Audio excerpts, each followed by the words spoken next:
Boa noite para você de casa que nos assiste ao vivo pelo Facebook e hoje também pelo Instagram. Sejam muito bem-vindos a mais um SerraCast. Além disso, você que está acompanhando essa transmissão via TV Serra Norte, canal 21, lembre sempre de nos seguir no Instagram, @TV Serra Norte, e também na página, @TV Serra Norte, para ficar por dentro de quando a gente está ao vivo como agora. Muito boa noite, Burulho. Mais um SerraCast. Mais um SerraCast. Boa noite, Léo. Eu sou convidado aqui também, sabe? Eu tô ocupando a vaga de uma pessoa que está de férias, que é muito importante pra gente. Meu irmão, pra quem não sabe, o Júlio Henrique. Então hoje eu vou tentar acompanhar a fera. Né? Quem dera, mano. Tô aposentado, tô quase. Eu sou volante, balanço coqueiro que a gente cata as folhas. Não, vamos finalizar lá na frente. Júlio Henrique tá de férias, você falou de coqueiro, ele postou uma foto na praia, eu vou te falar uma situação aí. Mas nós curtimos nossas férias, não pode reclamar. Curtiu, primeira semana de férias, Covid. Os dois convidamos junto. Vai falar isso não, que os caras vão cortar o Facebook. Não pode falar, é a palavra proibida. Pegamos uma situação lá. Enfim, hoje nosso convidado é advogado, conhecido, uma personalidade conhecida na cidade. Advogado, músico. Ah, ele é músico? Não sabia. Músico. Então nós vamos trocar. Tá vendo por que você faz falta aqui? Músico. E também a gente tem um carinho muito grande pela cidade de Trajano. Hoje ele está atuando bastante na cidade de Trajano com o prefeito Rodrigo Viana e o vice Matias Mendes. Um abraço para os dois. Quem é o nosso convidado de hoje, Burulho? Dominique Sander. Dominique, muito bem-vindo ao SerraCast. Nada, agradeço aí a oportunidade, estamos aí. E aí, galera, tudo certinho? Dominique, vamos trocar uma ideia bacana, vamos conversar um pouco sobre diversos assuntos. Quem faz a primeira pergunta? Você? Eu deixo pra você, eu tô tímido. Você tá tímido hoje, então tá bom. Dominique, como que a advocacia surgiu na sua vida? Da onde que a música surgiu primeiro que a advocacia ou não? Bem como é que foi essa situação? Fala pra gente um pouquinho. Na verdade, a música é músico amador, digamos assim, né? A gente toca aqui há muito tempo agora não, tô afastado já há um tempo, né? Mas a gente tocava aqui na Sociedade Musical Fraternidade Cordeirense, brincava lá um pouquinho, banda de música, uma atividade bem cultural, né? Eu comecei ali, eu tinha aqui uns 12 anos de idade, mais ou menos, bem antes de pensar em qualquer coisa de advocacia. A advocacia começou lá com 16 anos, quando a gente entrou na universidade para... 16 anos você entrou na universidade? Entrei na universidade com 16 anos. Assim que vai funcionar. Pulou, adiantou sério, né? Aí começamos lá na universidade e chegou um dia que a gente ganhou a carteirinha da OAB com muito orgulho. Então já vamos na primeira polêmica. Sim, claro. Advogado, sim, faz a prova da OAB. Você acha que tem que fazer a prova realmente ou não precisa? Sim, com certeza, não tenho dúvida disso, a prova da ordem dos advogados. Eu vou até além disso, a maioria dos meus colegas não concordam com isso. Eu acho que essa prova tinha que ser periódica, assim como uma habilitação de trânsito. Eu acho que os caras vão revirar em casa. Polêmica. De tempos em tempos a gente dá uma reciclada, assim, acho que isso é importante, porque a prova filtra muita coisa mesmo, né? Muita gente acha que a advocacia pode ser algo simples. Não, você tem que ter um preparo, um estudo constante para poder exercer a advocacia contento e não prejudicar o direito de ninguém. Essa prova da OAB é um filtro muito importante para que as pessoas sejam assistidas por advogados que minimamente tenham passado um exame que... Condições de defender. Exatamente. Não, eu boto fé. Mas você começou na faculdade aí com 16 anos. Sim. Você sempre quis ser advogado? Já era seu sonho de moleque? Não. Isso surgiu aí no meio do caminho, não era muito... médio ali que... Na verdade, na prática, vamos ser bem sinceros... Era a melhor opção. Não, aos 16 anos ninguém sabe direito o que é. Não tem. Teve a opção do direito, tinha a opção da informática, eu gostava muito de informática na época, mas caímos para o direito e... Deu certo. Até o segundo período, não tinha a menor ideia se era isso mesmo ou não. Aí, porque no primeiro período, normalmente, em qualquer universidade, você não tem aquelas matérias próprias da profissão, né? Você começa com generalidades, português, com sociologia, filosofia, da minha grade, no caso, né? É tipo uma base para partes humanas. Né? Isso.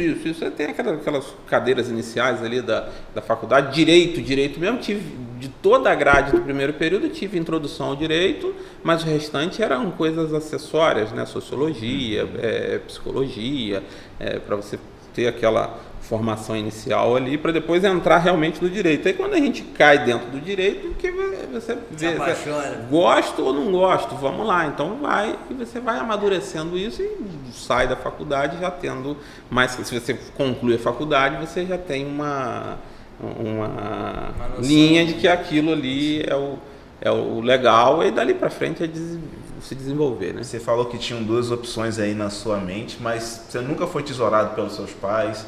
Vamos lá, meu filho, claro, essa área aqui é melhor para você. Meu pai na época é direito, tem que ser direito. Porque o que acontece? Eu entrei na faculdade em 1996. Eu nasci em 96. Olha aí, olha que coisa. Eu nasci em 96, entrei na faculdade em 96. Em 96, claro, já existia informática, eu já tinha feito vários cursos de informática aqui na região. Não tinha em Cordeiro nenhum curso de informática, fazia em Cantagalo, era Center Data, não sei se as pessoas vão se lembrar, depois virou Microcan, do Savim. Microcan tinha loja até pouco tempo atrás, agora no shopping lá em Friburgo, e daquela época era informática, visualizando aquilo, mas ninguém tinha computador assim como a gente tem em casa. Hoje todo mundo tem 2, 3... Era artigo de luxo. Itens eletrônicos em casa. Não tinha computador naquela época. Então, informática... se você coloca para um pai, tem o tradicional do direito e tem a informática. A informática era... Parece que está surgindo aí. Começando. Era bem, bem difícil. Então, para o meu pai, na época, era direito e tal, e muita influência interna em casa. Tá, vamos experimentar o direito. E gostei, fiquei e fui, tampamos para ir. Passou a fase assim da faculdade ou mesmo assim na faculdade, a gente consegue ver algumas nuances, por exemplo, fulano é o tributarista, ciclano trabalha com o criminalista, o outro trabalha com aquela outra parte, sei lá, defesa direito civil, que é uma outra parte. Você já tinha uma identificação ali dentro do curso? Vou te falar a verdade, assim. Isso aí. A minha impressão, né? Claro que uma pessoa ou outra pode ser bem distinta. Eu tenho até uma amiga, mandar um abraço para ela deve estar nos assistindo no Instagram, a Lidiane, lá de Nova Iguaçu. A Lidiane sempre falou comigo que ela entrou na faculdade para fazer direito do trabalho, só gostava de direito do trabalho e queria direito do trabalho. Eu não, eu entrei na faculdade. Até você se formar e começar a trabalhar, na boa, é muito difícil que alguém saiba o que quer fazer antes de efetivamente começar. Porque na faculdade você estuda o plano teórico da sua ciência. No dia a dia que você vai ver se você gosta ou se você não gosta de determinada matéria. Entendeu? Então você vai lapidando aquilo, vai melhorando, vai encontrando os casos e vai saber se gosta ou se não gosta. Por exemplo, na teoria eu gostava de direito de família, na prática eu tomei horror, eu não gosto de fazer direito de família, entendeu? A prática me mostrou, opa, é muito legal você saber aqui, estudar regime de casamento, antigamente o pátrio poder, agora poder familiar e tudo mais. Na teoria é maneiro pra caramba, você vai reconciliar casal, vai lá na vara. Vai lá na vara da família. Briga de marido. É muito complicado para mim. Eu sei que tem colegas que trabalham muito bem no direito de família, que gostam da matéria e gostam da prática do direito de família. Para mim, para Dominique, não é legal. Não gosto. É o perfil Dominique. É perfil Dominique de não gostar. Não é muito a minha praia, né? Então, a quem gosta, na prática, no dia a dia, você vai encarando determinados processos, aí vem muito o acaso também, vai muito moldando a sua profissão. Por exemplo, eu não sei se eu gosto de direito marítimo, eu nunca peguei um acidente de barco para defender, entendeu? Então não sei se é uma coisa que eu gosto, porque o acaso nunca me trouxe uma causa de direito marítimo, por exemplo, entendeu? Mas a prática vai te moldando e vai seguindo o que você... E você trabalhando com a prática e tudo mais, teve essa inclinação para o criminalista ou isso veio depois ou não? Você já começou... O direito criminal eu fiz bastante no início de carreira, né?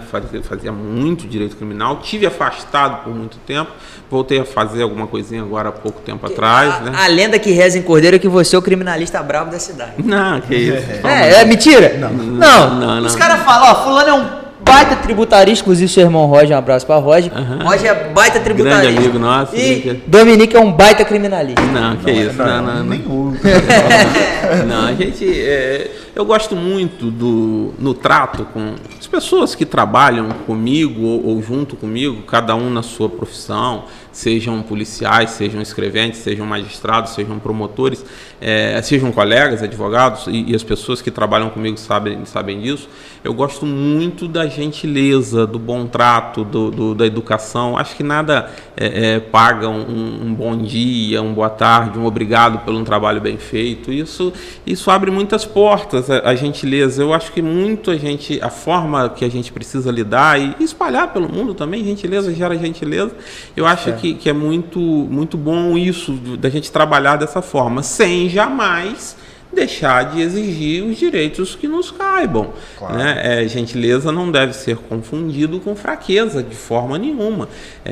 Eu posso ser gentil contigo, mas eu posso querer, o que é meu, o que é seu, sem o menor problema, sem estresse. Não preciso me estressar se não for necessário. Se for necessário o estresse, a gente briga.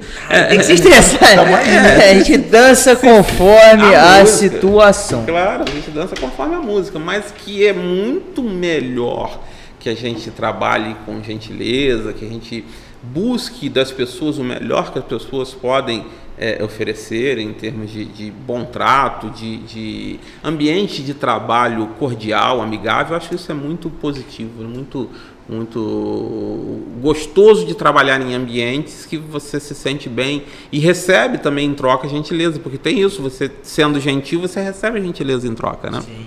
Eu tinha uma pergunta sobre a parte criminal, mas eu não sei se é o momento, mas eu vou fazer ela mesmo assim. Claro. Teve um período que várias famílias daqui de Cordeiro foram afetadas pela aquela operação policial. Lembro. Essa aí você podia ter combinado antes.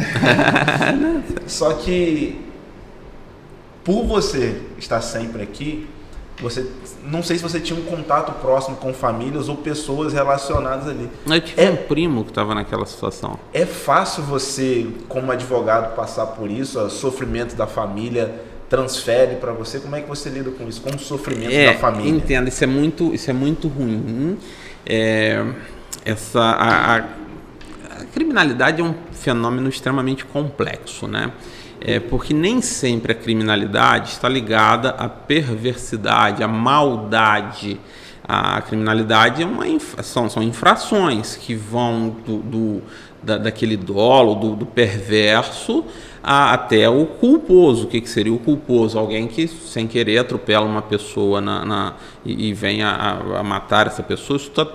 Tudo isso são crimes, entendeu? Então, sim, a criminalidade é um processo extremamente complexo. E muitas vezes a gente percebe que mesmo pessoas que estão na criminalidade não têm uma perversidade nata.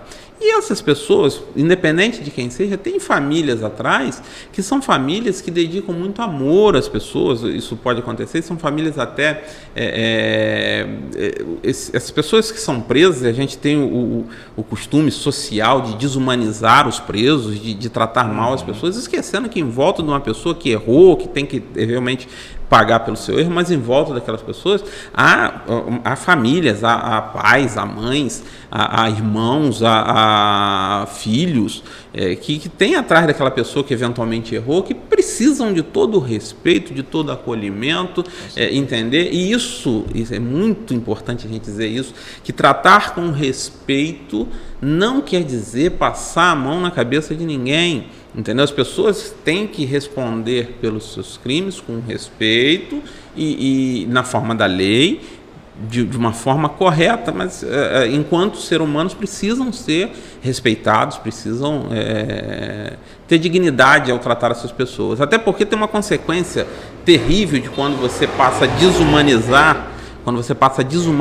o preso ou desumanizar o detido, ao entregar violência para o sistema criminal, o sistema também devolve violência para a sociedade de um modo geral. A sociedade precisa realmente, eu acredito que um dia vá fazer isso, refletir como ela trata do que ela própria chama de marginal. se ela trata esse marginal de uma forma agressiva, ela tem que estar preparada para ter em resposta à agressividade. Essa coisa de eliminar não vai acontecer, entendeu? Você não pode pensar em eliminar, não vai. Essa pessoa que você maltrata dentro de uma penitenciária, daqui a pouco ela está na sociedade devolvendo maldade para a sociedade. Então não é muito por aí. As pessoas têm que entender isso um pouco melhor se quiser efetivamente ter uma sociedade melhor, né? Para evoluir a sociedade. Sim, claro. Acho que é a esperança de todos. Eu ia fazer essa pergunta da sociedade mais para frente, vou até antecipar. Antes disso, Dominique, queria mandar um abraço para algumas pessoas que estão nos assistindo. Então vamos lá, Maxwell Machado, grande abraço, meu guerreiro. Ângelo Márcio Gomes, exemplo de pessoa e profissional, abraço, professor. Obrigado. Gisele Orciguzo, cheguei, meu advogado. Um abraço, Gisele. Renilda Leal. Mamãe. Boa noite a todos, principalmente ao meu filho, Dominique. Boa noite, dona Renilda. Pode chamar de dona? Pode. Boa noite, dona Renilda. Tá acompanhando. Falando de sociedade, vem a pergunta. A gente tem aí 3 bases para a construção da sociedade moderna, que são filosofia grega, o direito romano e os princípios morais judaico-cristãos. A gente tem uma dificuldade muito grande em conseguir transmitir isso de forma educacional para grande parte da nossa sociedade. E aí a gente entra nessa situação que muitas vezes a gente acaba com esses crimes e o nosso sistema prisional brasileiro é muito ruim, a gente sabe que é ruim. Não que o cara não tem que estar preso, mas é ruim. E a pedagogia também não ajuda muito no antes de formar o cidadão e no depois na reabilitação. Você que faz esse meio campo de, poxa, eu sei que o cara tá errado, mas eu acho que ele poderia ter optado por outro caminho. Você acha que a gente tem que investir aqui ou aqui? A gente tem que investir mais na formação do cidadão ou na reabilitação do cidadão? Em ambos, uma coisa não exclui a outra. Eu posso muito bem formar o cidadão, educar o cidadão, dar valores, talvez seja de família, porque você tocou em 3 pontos muito interessantes da formação da sociedade moderna. A história grega da filosofia, eu não me habilito a falar, não sou filósofo para trabalhar nela. A religião judaico-cristã também traz fortes valores para a sociedade. Direito romano, eu contesto. Hoje a gente não é só direito romano, tá? Hoje a gente é muito mais um direito misto, que depois, se vocês quiserem, a gente Fica até à vontade, entra... a gente tá aqui para aprender, ué. A gente até entra nesse tema, mas esse tema é um pouco mais profundo. Hoje a gente tem uma influência fortíssima anglo-saxã no direito, que já no Brasil, que tem formação romana por Portugal, importar o direito de Portugal, já não se vê assim com tanta clareza essa coisa de apenas direito romano. Você já tem princípios anglo-saxões no direito fortíssimos, tem outros direitos que dão influência no nosso direito, entendeu? Então isso é um capítulo à parte, mas é para voltar na ideia, na sua pergunta, né?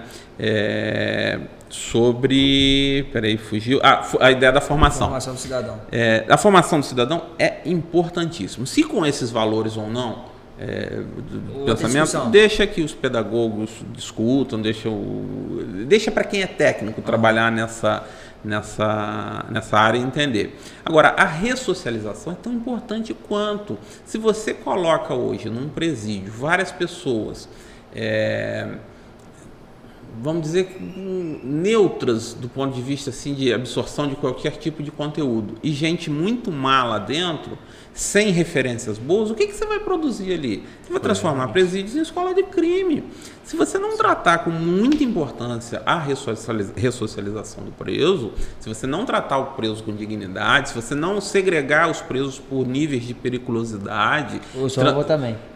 O cara roubou a galinha, tá preso com o chefe do PCC, aí você me arrebenta. Foi até a criminalidade do país... Explode. Não, mas teve no início do governo Bolsonaro, caiu porque o Moro, um dos objetivos dele era separar os caras, separar os líderes de facção. Não caiu tanto, deu uma pequena redução, caiu tanto, mas tipo assim, deu uma pequena redução e cria bolha. Você, tipo assim, é muito fácil você jogar alguma coisa embaixo do tapete por um curto ou médio prazo. Você está criando a bolha ali. A sociedade precisa entender que ela não vai pegar os presos, e ela não vai pegar essa cota marginal da sociedade, ela não vai eliminar ela, isso não existe. Essa parte da sociedade precisa ser trabalhada para ser reintegrada. Eu não posso colocar paredão fuzilando as pessoas, isso não existe em lugar nenhum do mundo mais, isso seria crime humanitário, isso é fora de cogitação isso. A sociedade precisa cair na real e entender que não vão se livrar, entre aspas, do preso. Esse preso precisa ser trabalhado.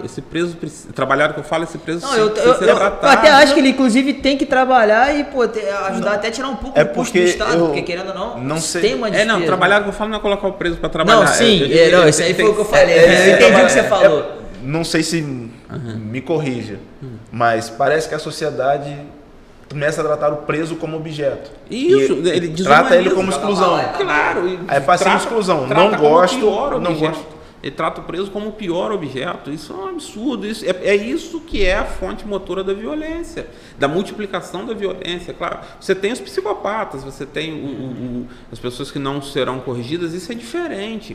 Mas você tem os Deveria presos... ser exceção, né? E você tem os presos que você está punindo por condutas não tão graves quanto, não perversas. Eu acho que esse é a sacada, você separar quem tem a personalidade maldosa de quem comete crimes de outras índoles e tudo mais. Tem gente que tem a personalidade perversa, né?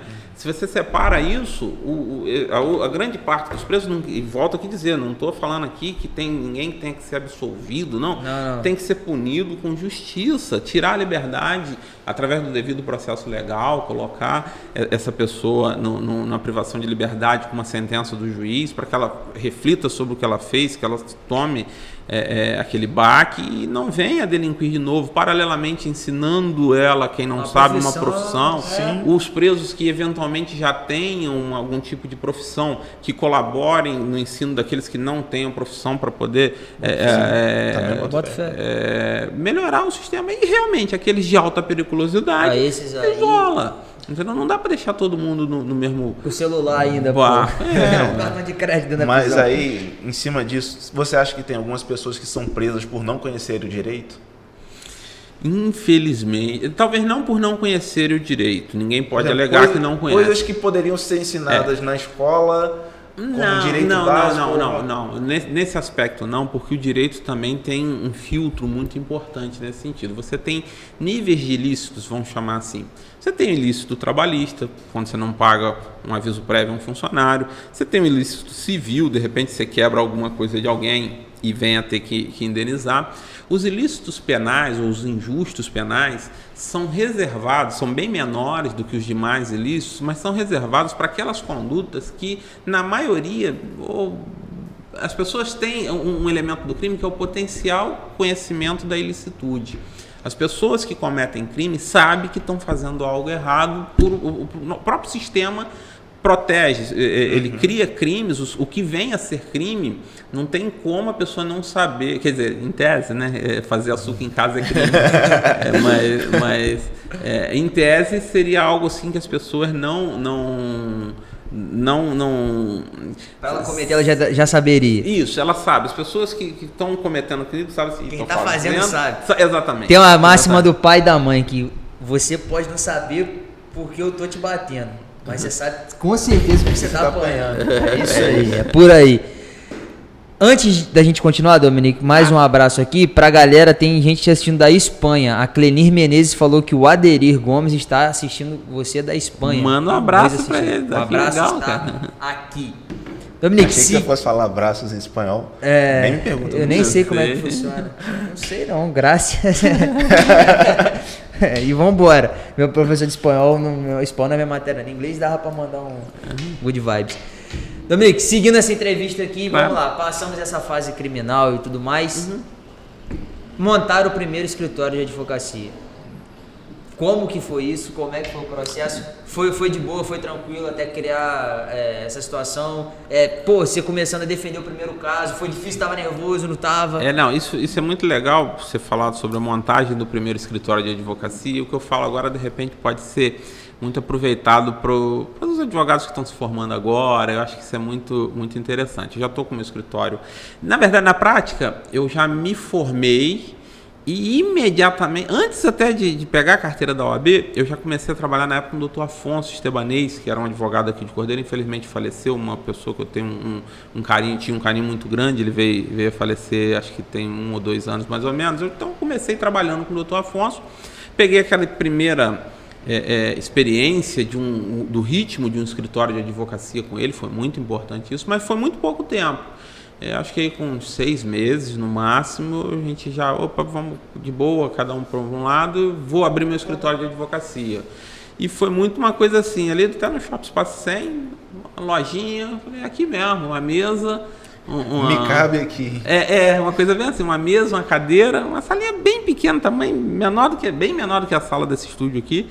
Uma mesa, uma cadeira, um computadorzinho, e vamos começar, porta aberta, e vamos esperar os primeiros clientes, né? Vamos começar a trabalhar, e começamos a fazer os primeiros processos. Aí daí em diante é um ciclo, é uma roda. Nenhum advogado que se forma hoje pode esperar que receba uma boa remuneração de cara. Não vai acontecer isso, entendeu? Você tem que plantar para colher à frente. Isso na advocacia é muito isso. A advocacia você planta agora. Para criar seu nome. Não só nome, claro, o nome é importante, é extremamente importante você ter uma referência, principalmente na cidade do interior. Você precisa ter boas referências, você precisa, antes de tudo, agir muito correto, seguir a ética ao pé da letra, porque se qualquer desvio, principalmente em cidade do interior, um mínimo desvio cai muito rápido na boca da comunidade. E o pessoal vê, tipo, os advogados são os caras da lei, né? Então, assim, se ele comete algum equívoco, eu acho que eu não vou nele. Claro, com certeza. Esses desvios éticos numa cidade de interior, isso propaga. Esses dois. Muito, muito rápido. Então, para quem você está sendo bonzinho. Para quem abre hoje um escritório de advocacia, tem que abrir, saber que vai plantar, os processos vão demorar, dá resultado, natural isso, né? Os processos vão caminhando e aí depois começa a se avolumar, né? As pessoas vão dando referência e aí vai crescendo, é inevitável. E acontece. Porque os próprios processos têm os seus tempos de conclusão, né? Sim, ainda tem isso. Mas assim, a primeira defesa em frente a juiz, a júri, tem essa. Porque a gente vê isso em filme, né? A verdade é essa. A minha pergunta tipo eu assim, vejo isso em filme, eu acho maneiro pra caramba o advogado chegar. O mais engraçado é que a gente tem referência de filme americano, não tem filme então, muitos filmes brasileiros. Tem quase nenhum vamos chegar nessa ideia aí do americano, que é onde eu vou chegar mais pra frente. Hoje a gente está em março, né? Esse mês eu faço 21 anos de formado. 21 anos de formado. Se eu disser para vocês que antes de um julgamento hoje mais importante, a gente não sente aquele friozinho na barriga, né? Igual qualquer palestrante que vai dar uma palestra. É. Qualquer julgamento hoje, você vai para um julgamento, você sente aquele frio na barriga, é natural, isso é normal. Claro que com o tempo você vai se acostumando, aí começa o julgamento, você já se descontrai e vai e segue, toca, né? A experiência te dá essa coisa, mas aquele friozinho na barriga do julgamento, qualquer um você sente, você bate aquela natural, bater tensão, aquela tensão. Será que a gravata está bem posicionada? E agora tem um agravante, não sei se a sociedade, acho que a maioria ainda não sabe, agora a gente está fazendo todos os julgamentos, sessões de tribunais, a gente faz da nossa própria casa por videoconferência, né? Uhum. E agora há uma tensão ainda maior, e isso realmente é preocupante, é chato, é saber se o sistema está em ordem. Aqui a gente está nesse estúdio aqui, o rapaz está numerando ali, vai que a internet cai, o ângulo tá bom, o meu cabelo tá penteado, a luz está legal, o som tá me escutando. Hoje você assiste um julgamento, vários julgamentos simultâneos, você assiste lá, a primeira coisa que a maior parte das primeiras manifestações de advogado não é bom dia, não é boa tarde, tá me escutando? Minha voz tá saindo? Eu vi um desses, uma dessas audiências aí que meu irmão participou, que o juiz estava falando assim, ô fulano de tal, vira o celular, vira a câmera, não posiciona, desaperta o mute. Rapaz, isso se perde um tempo com isso, rapaz, é uma nova tensão, mas claro, Não vamos demonizar isso. Isso não, veio são pra os facilitar. percalços, mas outro dia eu estava até comentando isso lá em casa com algumas pessoas. Eu fiz no mesmo dia uma sessão de julgamento em Brasília de manhã, fiz outra sessão de julgamento no Rio de Janeiro de tarde, e eram umas 3 horas da tarde, e acabou meu dia, vou descansar. Sem suar. Não, tranquilo, de casa, tranquilo. Se fosse presencial, impossível, teria que estar em Brasília, 2 dias para ir daqui para o Rio de Janeiro e tal, voltar para o Rio e tal. Eu fiz tudo num dia só, fiz 2 sessões em lugares absolutamente distintos e longe, e deu tudo certo. Dá uma atençãozinha, se vai funcionar, se não vai, o sistema e tal, mas o benefício é muito maior, né? E tipo assim, tem aquelas paradas de conhecer o júri. Não são todos os casos que tem júri, né? Tem casos só casos. O Tribunal do Júri no Brasil hoje, embora a Constituição permita que uma lei ordinária expanda isso, mas tradicionalmente o Tribunal do Júri hoje para crimes dolosos contra a vida, ponto, mais nada hoje no Brasil. E nesses casos de especiais, tem realmente aquela parada de targetar um cara e falar assim, eu vou conhecer ele, eu vou conhecer meu jurado para tentar... Existe? Olha o que acontece. Mesmo que não seja oficial. Fulano de tal vai estar no júri. Meu discurso tem que ser em cima disso. O júri em si não é só o dia do júri, né? O júri envolve toda uma preparação.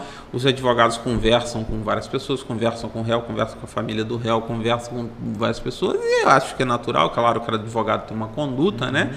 Mas é natural que o advogado queira ter uma ideia, principalmente na cidade pequena, do perfil do júri, né? Você ter uma ideia de quem vai julgar o teu processo ali. Já vi também filmes americanos que tem empresas contratadas para investigar. Só que o processo de seleção do júri lá é muito diferente do nosso processo de seleção aqui. Lá você tem empresas que investigam, fazem o dossiê da vida do cara. Não vi isso ainda no Brasil, embora não ache impossível que não exista. Mas não vi não isso as aqui. claras. Eu não duvido. Só que aqui, por exemplo, a gente que é de interior vai para o júri. Quem é o júri? O seu Henrique Júlio. Ali, pô. Olha que engraçado, a gente já sabe, ou quem é o seu João, Dona Maria. Dona Maria é professora antiga, deu aula no colégio tal. Fulano de tal é filha de fulano. Então você já tem esse... Aqui pro interior é muito mais fácil de traçar esse perfil do júri. Na capital é bem mais difícil, né? Você não sabe quem é que vai estar lá no seu júri, Eu né? fico pensando em papai. Papai, quando você pergunta de uma pessoa, papai traça a linha da família inteira. Seu pai é fulano de tal, que é fulano de tal, que conhece fulano de tal, que deu aula para fulano de tal, que não sei quem, que não sei quem. Outro que está nos assistindo, seu pai. Grande abraço. Henrique Júlio, meu professor Henrique Júlio. E beijo, quem está pai. assistindo a gente agora, mandar um abraço especial, o Rodrigo Viana, mais uma vez está acompanhando. Um abraço ao doutor Dominique e toda a equipe da TV Serra Norte. E Rodrigão, o Luiz Matias, Carlos, queremos vocês aqui. Prefeito. Sou eu e o vice. Luiz Carlos Neto está aqui também. Boa noite. Boa noite, Luiz. Dominique, falou de patrão, falou de Rodrigo.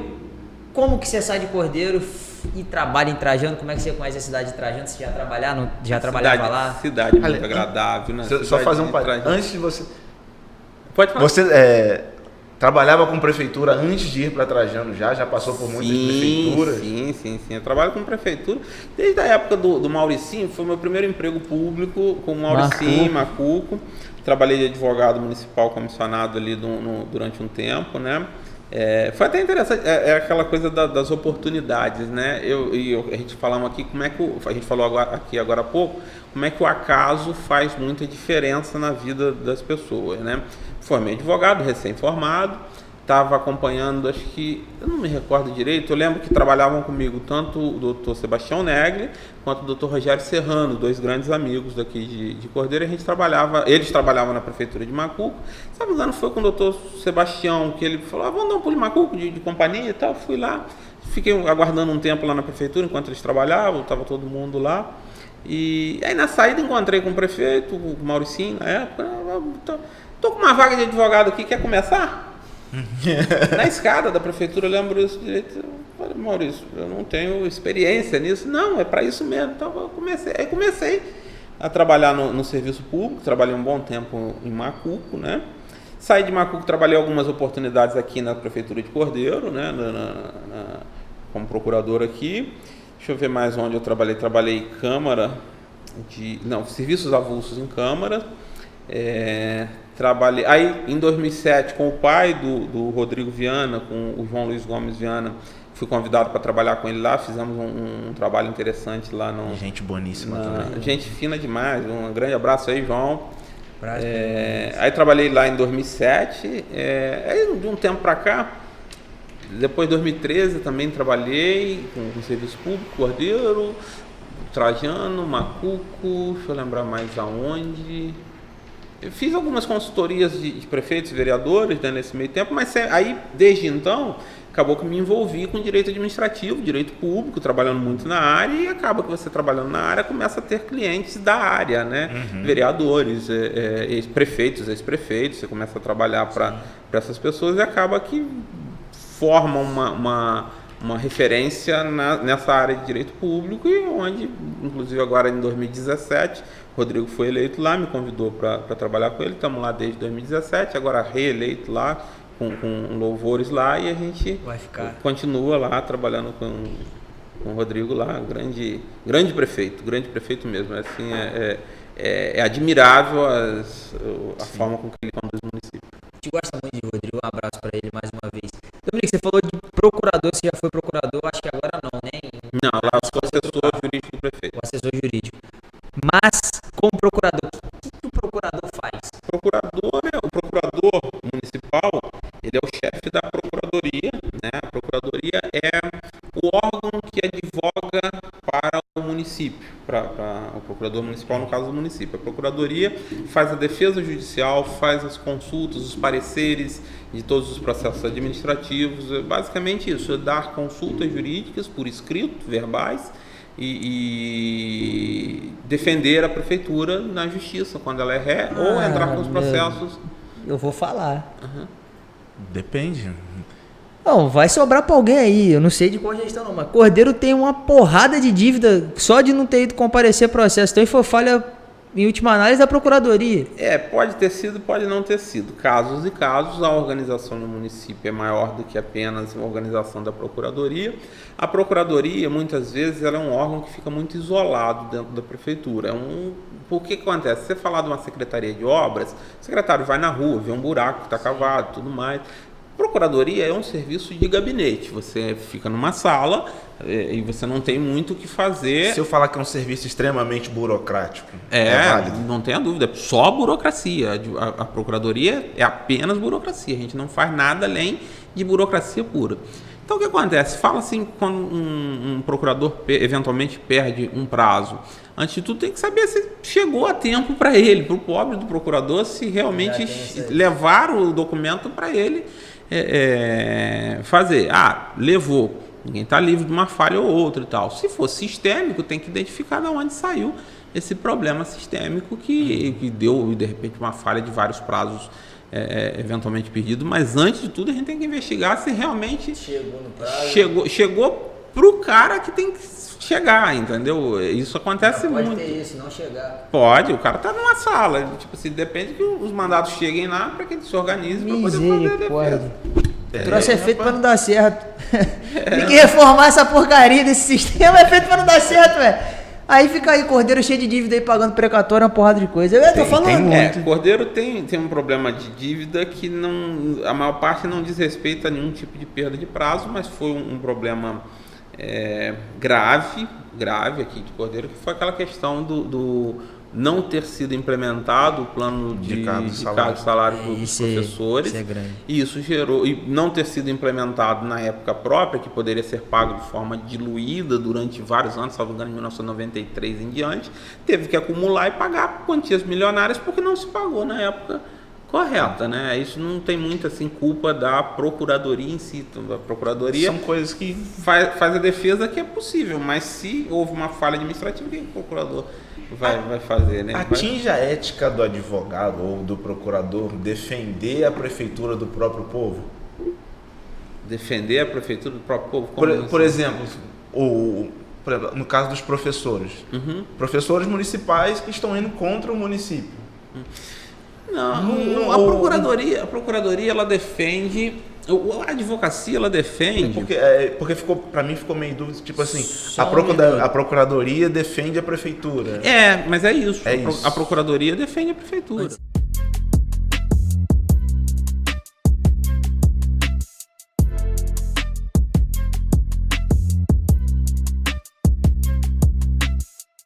Voltamos. Tivemos um pequeno problema.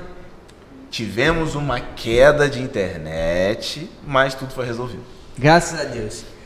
Essa entrevista você está acompanhando pela TV Serra Norte, canal 21, e a gente entra sempre ao vivo pelo Facebook e agora também pelo Instagram. Segue lá, @TV Serra Norte. Dominique, pedimos desculpas. Voltando às perguntas. Deixa eu voltar com a minha pergunta, que a minha pergunta, tô brincando, não tem nada demais. Poucas pessoas se lembram, mas você já foi vice-candidato a prefeito. Candidato a vice-prefeito. Candidato a vice-prefeito. As pessoas não lembram. Mas... E foi uma dupla nova? Foi Maria Helena, candidata a prefeito. Que a pergunta era boa? Boa pergunta. O que naquela época você achava, qual era o momento político que Cordeiro passava para você, o que você via da política cordeirense, por que você... Muita gente não entendia muito, ou isso é muito comum na política ainda, as pessoas perguntam, Dominique, você se candidataria novamente? Não é não é o perfil, e nem naquela época era tanto aquela coisa, aquela gana de tentar um cargo a qualquer custo, como a gente vê muita gente querendo entrar para a política apenas para tirar da política alguma espécie de benefício. Isso durante a campanha. A campanha foi um grande aprendizado. Do status, né?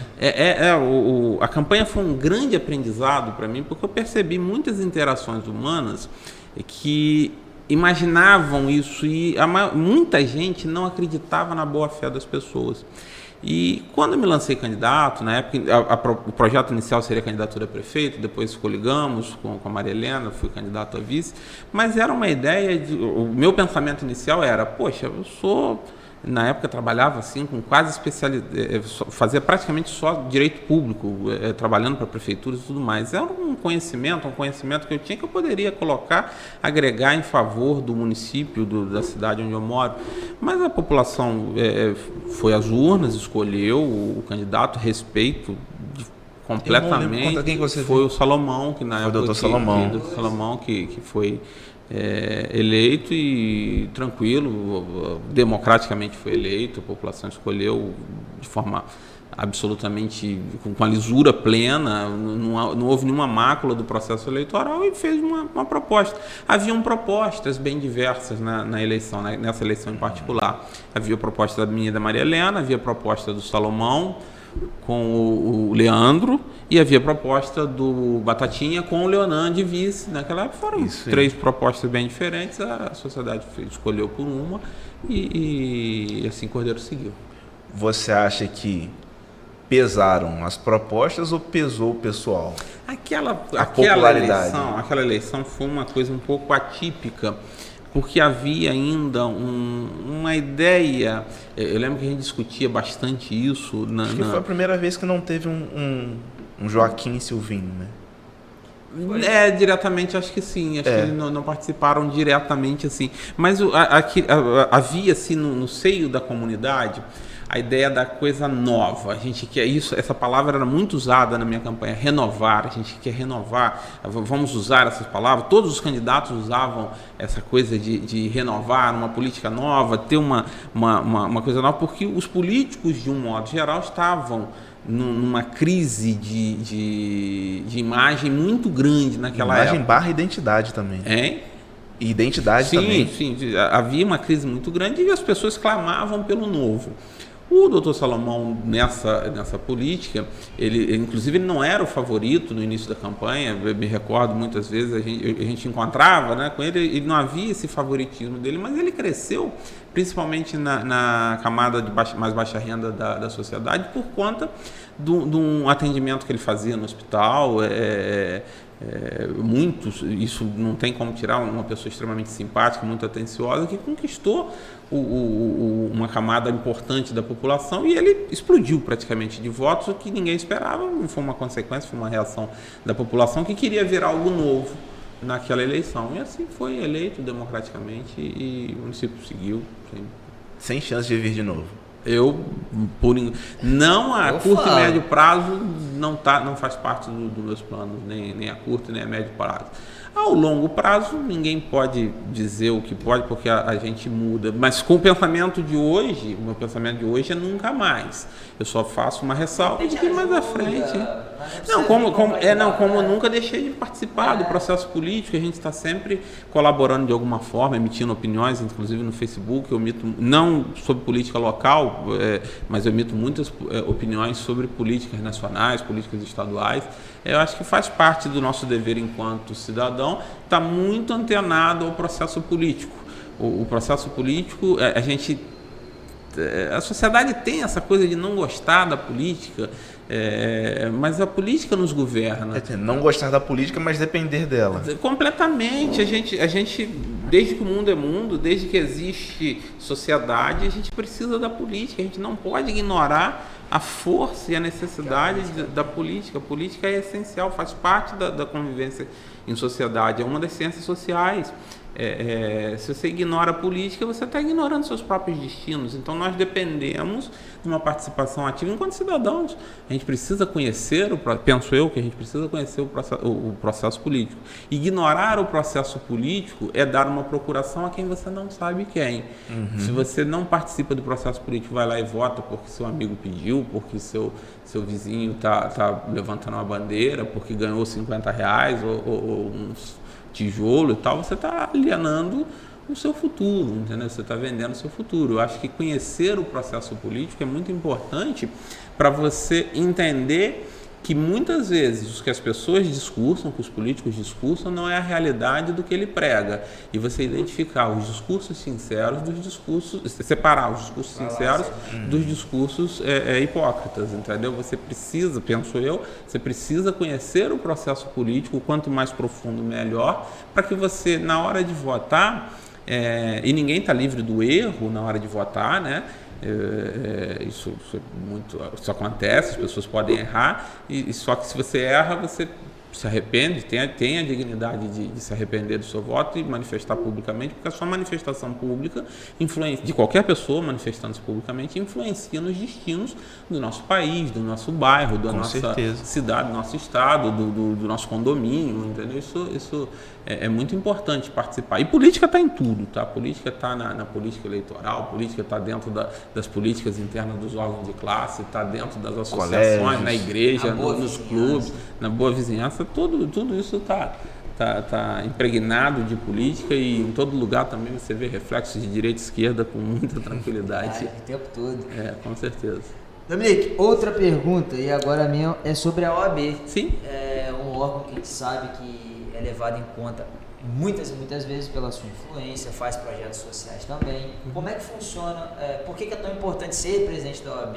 Por que é importante e essas figuras ganham essa representatividade? O que a OAB efetivamente pode trazer para o nosso município? A gente sabe que tem muito contato, tem muitas coisas. Como é que funcionam as comissões? Se você puder dar um parecer para a gente. A OAB ela é o órgão de classe dos advogados. Existem várias profissões regulamentadas, você tem a farmácia, tem lá o conselho de farmácia, você tem a medicina, tem o conselho de medicina, fisioterapia, CREFITO, vários conselhos. A Ordem dos Advogados do Brasil, tem a Ordem dos Músicos do Brasil também, a Ordem dos Advogados do Brasil é, em princípio, o conselho de classe dos advogados. Os advogados se reúnem, porque tem uma lei que determina que você precisa estar vinculado à OAB para poder advogar. Os advogados se reúnem e decidem o destino do seu próprio órgão de classe. A diferença da OAB, foi por muito tempo chamada pelo próprio Supremo Tribunal Federal de entidade sui generis, é que ela, além de ser apenas um órgão de classe, ela assume para si um compromisso de participação social, de tentar melhorar a sociedade de uma forma geral, tentar velar pelo ordenamento jurídico, fazer... Alguns falam até que é o quarto poder, né? Não chega a ser. Não é pretensão da OAB. Hoje eu estou concordando muito contigo. O quarto poder do país é a imprensa. A imprensa hoje trabalha como quarto poder, que Montesquieu não nos ouça, que a gente está dizendo. Eu estou com o livro dele lá, Cartas Persas. Legal. que ele não nos ouça, mas hoje a imprensa realmente tem um poder fenomenal na República. A OAB é apenas o seu órgão de classe que faz uma participação na sociedade extremamente ativa na defesa de vários direitos, na defesa do ordenamento jurídico e de uma forma que ela se apresenta e tem resultados e, por conta dos resultados, reconhecimento. A sociedade costuma olhar para a OAB de uma forma diferenciada. Respeito, né? Tem essa coisa do respeito e tal. A OAB, a estrutura dela não é muito complexa, você tem um Conselho Federal, as seções estaduais e as subseções por municípios, cada município não, às vezes a subseção abrange uma determinada área territorial, por exemplo, Cordeiro somos 4 municípios, Cordeiro do Barra Macuco e Trajano, claro. A gente nós somos aqui integrantes da 45ª subseção, né? Até que essa atuação da OAB é bem forte, da nossa subseção, ela tem uma atuação muito marcante para os advogados, a gente presta muito serviço. A pandemia prejudicou um pouco essa atividade de reunir os advogados, de colocar a gente mais próximo, como colocou todo mundo não está tão reunido, mas a OAB aqui sempre teve assim, a característica de ser muito unida, ser muito forte, lutar coletivamente. Os advogados aqui são... Eu tenho muita felicidade em participar da 45ª subseção, porque eu tenho assim, muita certeza que aqui a gente tem um sentimento muito bom entre nós advogados. Parece que o contexto de unidade é muito forte aqui. Muito. Aqui, excepcionalmente aqui a gente tem um ambiente muito agradável, né? Então eu gosto muito, sinto muito orgulho de fazer parte da 45ª, que é a nossa subseção daqui. Não que as outras não sejam, temos OABs aí bastante unidas também, né? Mas eu fico Cordeiro é especial, pode falar. Não, com certeza. Para quem está aqui, sabe que aqui as coisas são diferentes. Quem vive Cordeiro sabe o que Cordeiro representa. Dominique, você tem mais alguma pergunta? Não, eu tinha mais um monte, mas devido à queda, a gente não vai estender muito tempo, eu já queria deixar o convite para você, para a gente voltar, para a gente falar de duas coisas. Sim. Política nacional, porque tem assunto a dar com pau. Se a gente ainda tiver país, né? É isso aí. Vou trazer. Pra gente conversar sobre as políticas nacionais e ver se a gente fala um pouquinho sobre as políticas regionais, porque eu sei que você conhece bastante aqui da nossa região por estar envolvido, sim, você sabe de coisas que... Por exemplo, que o município, coisas afins dos municípios que poderiam ser muito melhores exploradas. Estaria em plena disposição. Não posso deixar de registrar aqui um fora Bolsonaro, assim, com muita clareza. Deixa claro essa posição política, Isso é muito claro. Eu sei que Cordeiro elegeu o presidente com grande vantagem de votos. Cordeiro é uma referência, digamos, pró-Bolsonaro, isso temos aqui na nossa cidade, mas eu tenho muito orgulho. Contra. Eu tenho muito orgulho de ser contra nesse aspecto, de ser fora Bolsonaro completamente. Se pudesse, eu traria um cartaz. Na próxima pode. Na próxima você traz o cartaz. Mas aí pra galera entender que às vezes as pessoas ficam com receio de sentar aqui com a gente. Não tem esse negócio de esquerda, não. Aqui vai ser a bancada mais democrática que vocês vão ver. Se a gente organizar um debate, alguma coisa. Não um debate, fala debate, o pessoal acha que o nego vai tampar na porrada. Uma conversa, por exemplo, você que adoraria. Pode chamar alguém de nem pra me conversar? Avisa, nem me avisa, só marque a hora, a gente senta aqui. Que maneira, vou fazer, eu gosto disso aí, é isso que eu gosto. A gente medir aqui, joga uma pergunta. Igual, eu não vou falar as perguntas não, senão o pessoal vai ficar... Vai entrar na polêmica. Eu gosto.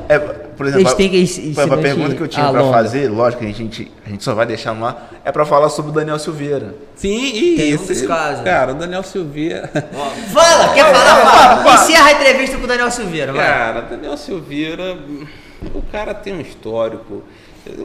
Só pra gente começar, o cara é deputado, a esposa recebia auxílio emergencial. Pior que o vício, minha recebia. Rapaz... O cara tem um histórico funcional de falsificação de atestado.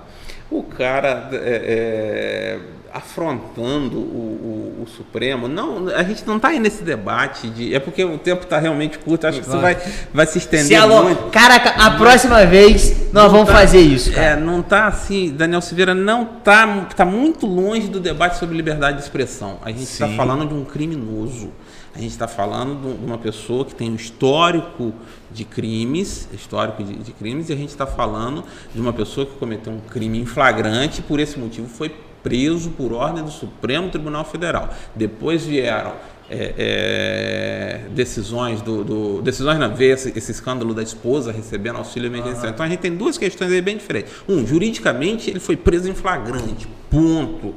Moralmente, qual brasileiro tem coragem? No meu Facebook tem vários. Que teve um negócio esquisito no que pedido. Eles botaram o bagulho de mandato. Mandado de prisão em flagrante. Isso existe. Não, eu quero saber se existe. Aí é jurídico, eu não sei. Quanto tempo a gente tem?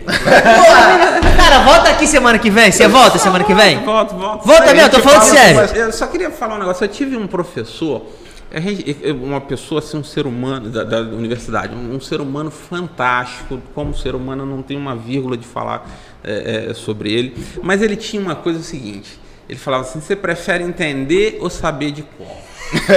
Ele sempre colocava isso. Aí, natural que as pessoas prefiro entender a matéria. Ele falou, esquece isso, para minha matéria você tem que saber de cor. Você decora o que eu tenho para te falar, pega as fichinhas, que aí você vai passar nela. Se você vai entender ou não, pouco me importa. Eu quero que você me responda na prova o decorado. O mandado de prisão em flagrante é muito isso. Se a pessoa decorar o Código Penal, decorar a matéria, ela vai falar assim, não existe um mandado de prisão em flagrante.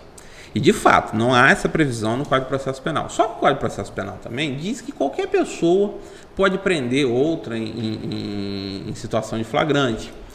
E se qualquer pessoa pode prender a outra em situação de flagrante, por que não, ainda mais na situação de mandado? Você tem um mandado de prisão, essa pessoa está em flagrante delito. Ao vivo, né? A única coisa que o Alexandre de Moraes fez, que ele não fez, foi pegar a algema e ir lá algemar o negócio. Mas ele deu uma ordem. Vamos simplificar a situação. Se a gente está numa batida policial no centro da cidade de Cordeiro, tem alguém traficando droga na frente. Passa um tenente e assiste aquela pessoa vendendo drogas. E manda o soldado ir lá prender. Ele deu uma ordem. Mandou o soldado lá. Mandou prender. Não, né? Deu uma ordem. A única coisa que o Alexandre de Moraes fez foi dar uma ordem para a Polícia Federal prender aquele camarada que estava em flagrante delito.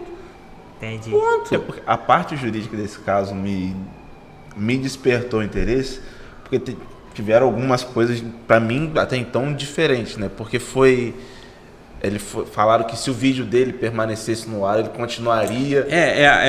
A coisa a constância da prisão em flagrante. A gente tem que entender que flagrante, isso é muito tranquilo, isso é beabá de processo penal, tá? Isso é bem primeiras aulas de processo penal, assim. Flagrante não é só aquele momento em que você está cometendo a infração naquele momento. Você tem outras situações de flagrante. Quem acaba de cometer a infração e vem a ser perseguido na hora ali, não importa quanto tempo. Se a pessoa está sendo perseguida, por exemplo, alguém furtou um carro aqui no centro da cidade de Cordeiro. Essa pessoa pega o carro, vai para Além Paraíba e a polícia vai atrás.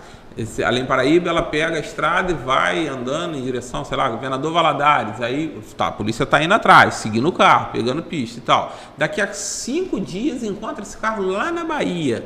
Lá na Bahia encontra as pessoas lá dentro nessa perseguição. E mesmo passados 5 dias, na hora que fechar, isso é flagrante. Isso é flagrante também, entendeu? A gente não pode achar que flagrante é só no momento, entendeu? Mas isso é bem beabá de processo penal. Mas então, se algumas pessoas que tivessem feito vídeos no passado criticando governos, eles poderiam ser... Não, aí eu não... Eu acho que tem muito a ver aí com o logo após, pouco tempo após, na sequência dos fatos, entendeu? Quem fez vídeos há muito tempo, que perdeu essa conexão, que não tem ninguém investigando, que não tem ninguém correndo atrás, aí já não é flagrante. O que não quer dizer que deixe de ser crime. O crime ali é contra a instituição, que o pessoal fala.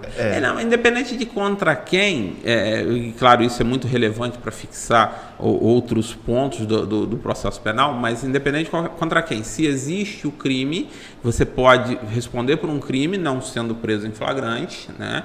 E você pode responder pelo crime sendo preso em flagrante. São situações que uma coisa não compromete a outra, entendeu? Você pode ser preso em flagrante e ser investigado pelo crime, ou não ser preso em flagrante e ser investigado pelo crime também. Entendeu? Então, pra você ele ficar preso. Rapaz, eu até acredito. A pergunta que eu tinha que fazer é: se você pegasse o caso dele pra defender, o que você usaria? Sim.